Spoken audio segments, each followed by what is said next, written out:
Federation cup ফুটবলের দ্বিতীয় সেমিফাইনালে আজ বসুন্ধরা কিংসের মুখোমুখি হবে আবাহনী ক্রীড়াচক্র। গোপালগঞ্জের শেখ ফজলুল হক মনি স্টেডিয়ামে খেলা শুরু বেলা ৩টায়।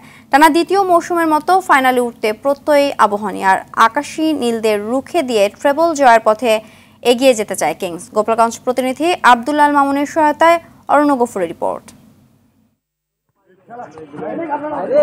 শিরোপা ধরে রাখার মিশনে ফাইনাল নিশ্চিত করে ফেলেছে মোহামেডান স্পোর্টিং ক্লাব। চিরপ্রতিদ্বন্দ্বীদের থেকে অনুপ্রাণিত হয়ে সে পথে হাঁটতে চায় আবাহনীও।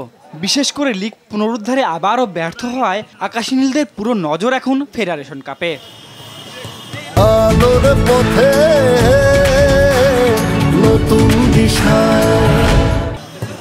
ভালো দল গড়েও শিরোপাহীন মৌসুম কাটানোর যন্ত্রণা বহন করতে চায় না আবাহনী। খেলোয়াড়দের সে বার্তা পৌঁছে দিয়েছে টিম ম্যানেজমেন্ট।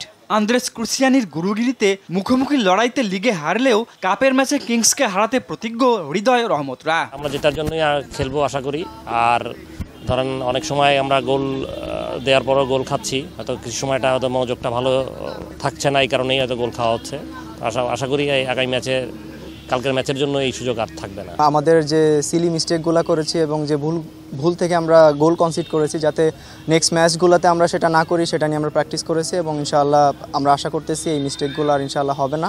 বিপরীতে স্বাধীনতা কাপ ও লিগ শিরোপা ঘরে তোলার পর ট্রেবল জয় চোখ বসুন্ধরা কিংসের। সম্প্রতি আবাহনীর বিপক্ষে লড়াই আলাদা উত্তেজনা ছড়ানোয় সতর্কতার সঙ্গে কৌশল আঁটছেন কিংসের স্প্যানিশ কোচ অস্কার ব্রুজন।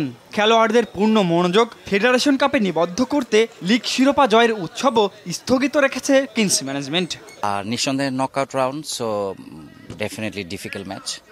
আমাদের জায়গা থেকে চেষ্টা থাকবে সর্বোচ্চ ভালো গেম খেলে ফাইনালে থ্রু করা ইনশাল্লাহ। আবাহনীর এগেনস্টে গোল করা মানে অনেক আনন্দের বিষয়। সব প্লেয়াররাই আবাহনীর এগেনস্টে গোল করতে চায়, তো সেরকম আমারও ইচ্ছা আছে আবাহনীর এগেনস্টে গোল করা। ফাইনালে ওঠার এই লড়াই ঘরোয়া ফুটবলের মান যাচাইয়েরও একটা বড় মঞ্চ। অরণ্য গফুর, RTV।